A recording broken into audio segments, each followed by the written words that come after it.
Fortnite Chapter 7 is just around the corner. Honestly, I cannot believe how fast time is passing by these days. It feels like just yesterday since we started the Simpsons season. Yet here we are about to enter another new map full of likely the biggest advancements Fortnite has ever seen. I guess we should start with well, what is the map actually going to be like? Is there really any confirmed knowledge on it? Well, yes actually, and quite a bit as a matter of fact. Now, as we start presenting information, please understand that these are subject to change. But so far, here's what we can expect on the Chapter 7 island. Chapter 7 is based on the USA. I know, shocking, right? Honestly, to me, it kind of was at first though. Fortnite is really leaning into making this new map feel at home for those living on the West Coast, featuring multiple states like California, Nevada's desert, Arizona mountains, Los Angeles City, and really just the majority of the West Coast at this point. Insiders have already revealed the general location, which again is the West Coast, but what we haven't figured out yet is how much of each state will be featured on the island. I think it's super interesting how they're choosing the West Coast around Christmas. I think most of us might even dislike this fact. I was personally hoping to see tons of snow for Winterfest, and maybe even for the first time ever,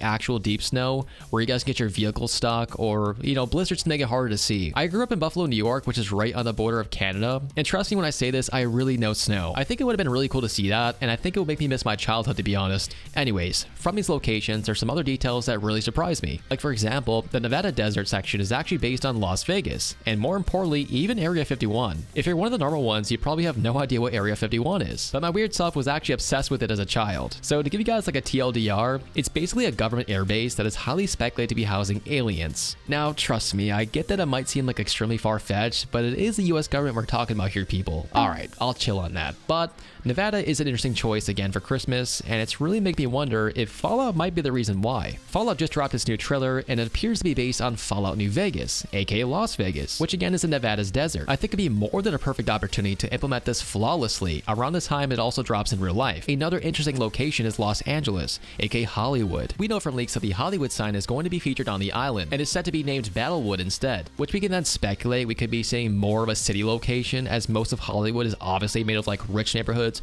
or full of celebrities. We did recently get a leak about a massive skyscraper full of glass windows, and it makes me wonder if it'll be this famous building from Los Angeles, which features a glass slide, which apparently is over 1,000 feet in the air. I'm not sure about you guys, but I would never ride that. Anyways, that is just my personal speculation, so definitely take that one especially with a grain of salt. Going back to Las Vegas, Fortnite is actually adding a massive casino, which, to answer your major question that probably just hit your brainstem, yeah, so basically Epic Games wants to implement gambling. Now look, it's not your typical kind of gambling, and it won't require something crazy like V-Bucks to even use them, and according to Epic Games themselves, they also commented on this recently and said it's not necessarily gambling, as you will know the end product before you guys even start, and it does not require real money, but still, it does kind of feel like gambling still, and I'm really not sure if this kind of feature should be in Chapter 7, but as always, I'm going to give them the benefit of the doubt, so I guess we'll simply wait and see on day one. Oh, and one more thing, there's also going to be some sort of gambler shotgun a part of the loot pool this season. Pause. While editing this video, we actually got some spoilers for the island, such as this city location featuring the shape, and even this water park location which has a lazy river. It's hard to see, so we decided just to add it quickly right here. Now, let's talk about collaborations. This is easily going to be the most talked about subject, as Epic, as always,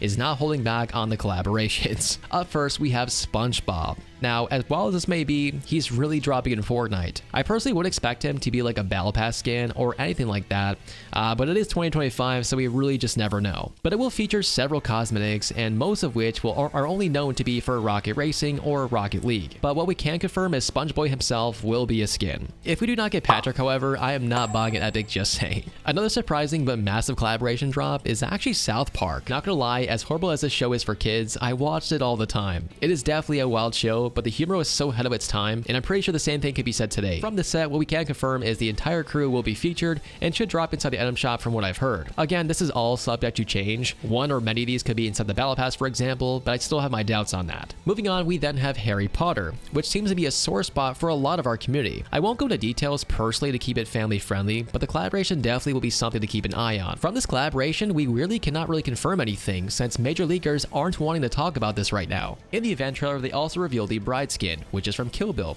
and thankfully they even used her actual likeness, so I think she might be in the Battle Pass. Now lastly, we have a collaboration that I'm personally most excited for, and honestly it kind of feels nostalgic even though it's been only a few years, and that would be Stranger Things. It's now confirmed to feature a total of 5 skins, which is Vecna, Dustin, Lucas, Will, and Mike. If you're a lover of vehicles or Rocket League or Rocket Racing, there's actually quite a few cars now confirmed. I kind of touched on this earlier, but we're anticipating at least 4 to 5 new vehicles, which would be the DeLorean from Back to the Future, James Bond's Aston Martin DB5, the Jurassic Park Jeep, which honestly is super nostalgic for me to see, and lastly the F1 car, which I am now seeing will be joined alongside a bunch of new skins, as Epic has just revealed this a few days ago. And something weird about the collaboration is it actually features the controversial Kick skin, which is mostly known to be a gambling and streaming platform. Overall, the fact we know this much information this early on is pretty wild, and just a few days ago they even revealed the official name of the season, which will be Fortnite Chapter 7 Season 1 Pacific Break. This is a super clever name, as the Pacific Ocean is the break that separates Japan and the USA, which is a super cool transition from Chapter 6 to Chapter 7. Let's now talk about the features on the island. First and foremost,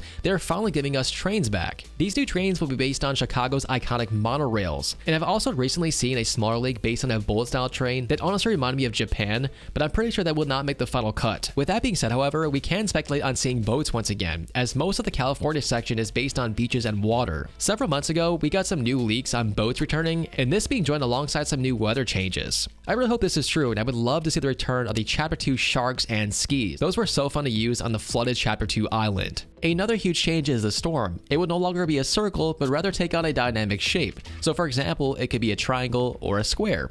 This is definitely going to shake up gameplay without a doubt. Okay, so I'm sure you've seen the rumors about the storyline.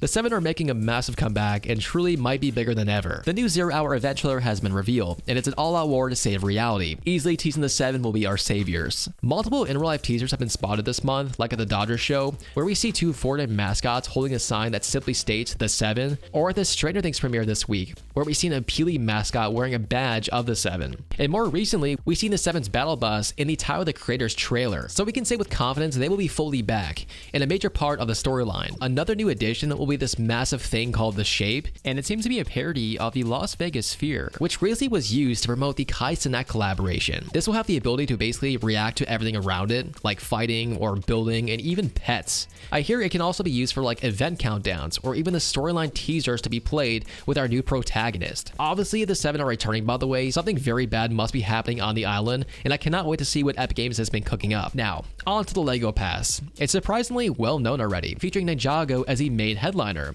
and the theme being based on Dragons Rising. With that being said, it's also now confirmed to be featuring some new pets and dragons. These dragons will be rideable in LEGO Fortnite, and the pet version will also drop in the item shop and possibly one inside the Battle Pass. In case you didn't know, some content creators get to play Chapter 7 early, and this was revealed on one of the teasers, which simply stated early access for one night only. I'm also told they won't be able to post any sort of content until downtime begins right after the season launch, so it's really not that big of a deal, but next time Epic Games, please invite me. Oh, and by the way, a small update. So at this event, a father of a content creator posted several clips early of Chapter 7. So spoiler warning, but here's the Battle Pass from what we can tell so far. If you're still doubting this season having a massive story, I'm happy to remind you that going into Chapter 7, Epic Games promised internally to make this a higher priority, and insider leaks also show that Epic is bringing back the real concerts like we've seen with Travis Scott in Chapter 2. Epic also recently hired a new creative director, and we'll see his work in full swing on the Chapter 7 island. If you're a fan of OG and are also curious to see the next LEGO Pass, I've got some great news for you guys. So basically, Epic added some information way too early, so we know that the OG Pass will include at the very least a new Link's remix, which if we speculate further, I would also guess we'll be seeing a remix of the Ice King, since he's now confirmed to be a boss on the Chapter 7 island. I mean, how cool is that? I've been personally waiting years to see the Ice King's return, so I'm super hyped for it. As far as the rest of the pass, however, we really don't know anything else, so feel free to speculate in the comments down below. The last thing I would like to touch on is the Chapter 6 End event, which truly might be the best live event so far. According to Phil Boucher, who composes all event music, he notes the next event will feature the best music piece he's ever worked on. This is coming from the exact same guy, by the way, who made the legendary End event music. I'm beyond excited for this, and in case you missed it, the official event time is now November 29th at 2 p.m. Eastern Time, so definitely mark your calendars. They note this event being called 0 Hour, which is a reference to the dark presence we've seen in the Simpsons mini event at the start of the season. I'm pretty sure this event's main focus is to reintroduce the 7 and of course a brand new map and storyline. Many of the Fortnite community previously thought that the mini event was actually the main event, but it turns out it was just part 1, and part 2 is a real event which is happening again very soon on the 29th. And with that being said, that's all we know about Chapter 7 Season 1. I'm definitely curious, how hyped are you guys? Be sure to let us know with a comment down below, and thanks for the support.